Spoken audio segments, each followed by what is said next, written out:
Salut, je suis Eman Kakbo et c'est un plaisir pour moi de vous retrouver pour ce nouveau numéro de votre podcast, Le Café des Entrepreneurs. Autour de quoi est-ce que nous allons prendre un café aujourd'hui? Eh bien, pour changer de dimension, il faut choisir sa big move. Pour changer de dimension, il faut choisir sa big move. À plusieurs reprises, avec les entrepreneurs, on parle toujours de cette affaire de comment je fais pour scale up, comment je fais pour franchir les plafonds de verre que j'ai du mal à franchir depuis longtemps. Ça fait longtemps que je veux faire 100 millions, j'ai du mal. Ça fait longtemps que je fais 500 millions de francs CFA, j'ai du mal. Ça fait longtemps que je fais 1 milliard, 2 milliards, 5 milliards et j'ai du mal. Par principe, pour que les sauts qualitatifs soient possibles, il faut des sauts qualitatifs. Donc, pour que les sauts qualitatifs soient possibles, il faut des sauts qualitatifs. Et je ne sais pas comment est-ce que vous voyez cette affaire-là, comment on fait passer ces événements à une dimension supérieure. Je me rappelle, lorsque nous faisions des masterclass à HNC, les gens croyaient que c'était une petite blague. Et on a décidé de faire ce qu'on appelait un big move. Avant que je ne puisse vous parler des big moves qui nous ont permis à nous, à HNC, de passer à une dimension supérieure, je vous donnerai 3 exemples essentiels. Samson Kakbo, qui est notre CEO de Interwork, notre société, entreprise de cabinet donc, du coup, de recherche exécutive, de recrutement et de chasse de tête. Il a parti avec moi la dernière fois, c'était avant-hier je crois, une vidéo de Nigérian qui a un cabinet de consulting qui a pion sur rue dans les pays anglophones. Ça s'appelle Phyllis Consulting. Et on lui a posé la question de savoir quels sont les 2 moments qui ont fait passer Phyllis Consulting à une dimension supérieure. Et il a dit il y a 2 moments essentiels. Le premier moment était le moment où nous avons décidé du coup de louer au 4e étage de l'immeuble de UBA en plein centre-ville de Lagos. Nous avons loué au 4e étage à la UBA House. La plupart des gens nous ont dit comment est-ce que vous pouvez payer autant d'argent? Le loyer était excessivement cher. Mais ayant pris la décision d'aller dans la UBA House, on a fait changer drastiquement, on a multiplié par 10 l'image que les gens avaient de notre cabinet. Être à la UBA House, c'est être, c'est-à-dire parmi les 3 premières banques du Nigeria, c'est de dire nous sommes non seulement le premier cabinet du Nigeria, nous volons le premier cabinet du Nigeria, nous sommes au même endroit que la première banque, ou ce qui est à peu près la première ou la 2e banque du Nigeria. Ensuite, il a dit, il y a une deuxième big move, il y a un deuxième moment de vérité qui nous a fait franchir une dimension supérieure, c'est que on sait que, et on a un de nos consultants qui est allé faire un MBA en Afrique du Sud. Et on lui a dit, mais tiens, comme tu es là-bas, et pourquoi est-ce qu'on ne créerait pas un bureau en Afrique du Sud? Ce bureau, on l'avait créé, ce n'était pas pour faire de grandes choses, etc. Mais en tant que cabinet de consulting nigérien, ayant un bureau en Afrique du Sud, on a appris à faire du business, on a vu qu'il y avait des concurrents de niveau élevé, on s'est amélioré drastiquement, mais surtout, quand il était question pour MTN de s'installer au Nigeria, il cherchait un interlocuteur nigérian qui comprenait les réalités sud-africaines et nous étions le cabinet qui était l'interlocuteur majeur pour eux. Donc, c'est vrai qu'on pense souvent que lorsqu'on veut développer son entreprise, il faut faire attention. Il faut faire attention avec les charges, il faut faire attention avec les niveaux de salaire qu'on paye, le niveau de loyer qu'on paye. Mais vous avez été longtemps, vous avez fait attention pendant longtemps. Vous avez fait doucement pendant longtemps. Vous avez cherché à maîtriser vos charges pendant longtemps. Vous avez eu peur d'avoir une masse salariale qui dépasse les 50 millions pendant longtemps. OK. Et c'est à cause de ça peut-être que vous n'avez pas dépassé là-bas des 1 milliard de chiffre d'affaires. La question c'est, est-ce que vous voulez désormais prendre la décision de franchir là-bas des 1 milliard? Si oui, vous devez décider également aussi de sacrifier quelque chose. De faire quelque chose de fou. Oui, c'est fou de franchir là-bas des 1 milliard. C'est fou de franchir là-bas des 5 milliards. Mais qu'est-ce que vous êtes prêt à faire de fou pour franchir ces barres-là? On appelle ça un big move. J'allais même dire full move. Est-ce que tu vois ce qu'il dit un petit peu? En 2020, nous voulions faire passer notre entreprise à une dimension supérieure.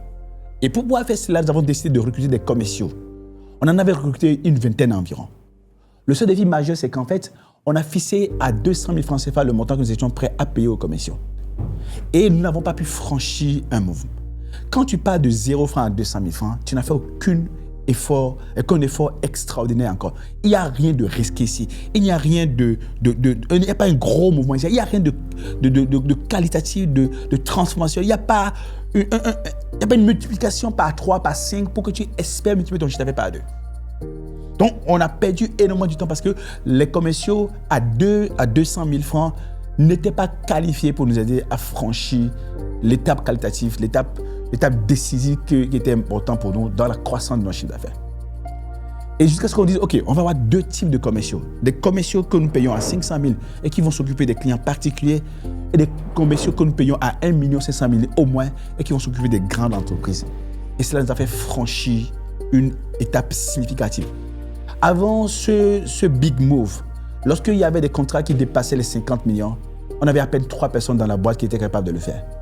Mais après avoir accepté de payer des commerciaux corporate à au moins 1 500 000, on a pu multiplier par 4 le nombre de personnes qui avaient le courage de présenter des offres supérieures à 50 millions des entreprises. Et on a vu que 2 personnes ont été en mesure de générer au moins la moitié du chiffre d'affaires que les big de la maison étaient en train de faire. Ce n'était pas quelque chose de simple, ce n'était pas quelque chose de banal, mais ce move-là est très important. Moi aussi, personnellement, dans ma vie, j'ai fait un big move. C'est-à-dire qu'en fait, j'habitais à Abidjan et on payait pour l'appartement 275 000 francs CFA. Et je décide alors de changer de dimension parce que je tournais en rond. En 2017, j'avais commencé par tourner en rond en tant qu'entrepreneur. J'ai quitté Cotonou pour aller m'installer à Dakar en 2013 parce que je commençais pas à m'ennuyer. J'étais la star et je n'aime pas faire quelque chose, c'est moi qui suis la star. Quand tu es l'homme le plus riche de ton quartier, les gens de ton quartier vont te tirer vers l'arrière. Et à Abidjan, à un moment donné, j'ai commencé pas à m'ennuyer. Donc du coup, je ne rêvais plus. Donc il était facile de payer les charges. Donc du coup, je décide d'aller à Accra. Et en décidant d'aller à Accra, je pars d'un loyer de 275 000 francs à Abidjan à un loyer de 4 000 $ à Accra. Il fallait payer un loyer de 4 000 $. C'était excessivement dur à faire. C'était vraiment douloureux à faire. Mais en franchissant cette étape, j'ai fait sauter les verrous de mon thermostat financier. Entre le moment où j'étais à Abidjan et puis je payais 275 000 francs de loyer, je crois que c'était extraordinaire. L'appartement le studio était magnifique, bien décoré, etc. Et le moment où je vais à Accra et on se retrouve à Villaggio, dans un appartement avec cuisine américaine à 4 800 $, j'ai compris tout simplement quelque chose de très important. Tu ne gagnais pas assez d'argent, tu ne facturais pas assez tes clients. Et ça m'a permis d'avoir le courage d'oser commencer par envoyer des factures qui sont supérieures à 30 millions, qui sont supérieures à 50 millions. Et les clients étaient prêts à payer. La même personne qui, 1 an plus tôt, lui envoyait des factures de 12 millions ou de 15 millions et les gens demandaient des réductions. Il acceptait qu'on vienne à 8 millions. Eh bien, on envoyait des factures de 30 millions, de 50 millions cette fois-ci et on dit il n'y a pas de réduction possible. Et les gens réfléchissaient et nous disaient OK, on y va. Let's go. Donc, il y a des choses folles que tu as besoin de faire pour faire passer ton entreprise à une dimension supérieure. Par exemple, j'ai lu dans le livre de Femi Otedola, qui est un milliardaire en dollars nigérian. Il a dit qu'il a dû vendre sa maison à Ikeja, qui est l'un des quartiers les plus luxueux, même ça continue d'être un quartier luxueux et très avancé de Lagos. Il dit, j'étais à Ikeja, mais je n'étais pas là où les décisions se prenaient. La plupart des DG de banque habitaient Victoria Island et Ikoyi. La plupart des grands décideurs de là où ça se décide, c'était à Ikoyi et Victoria Island. Et donc, il a eu le courage de décider de vendre son appartement pour aller louer un appartement luxueux à Victoria Island.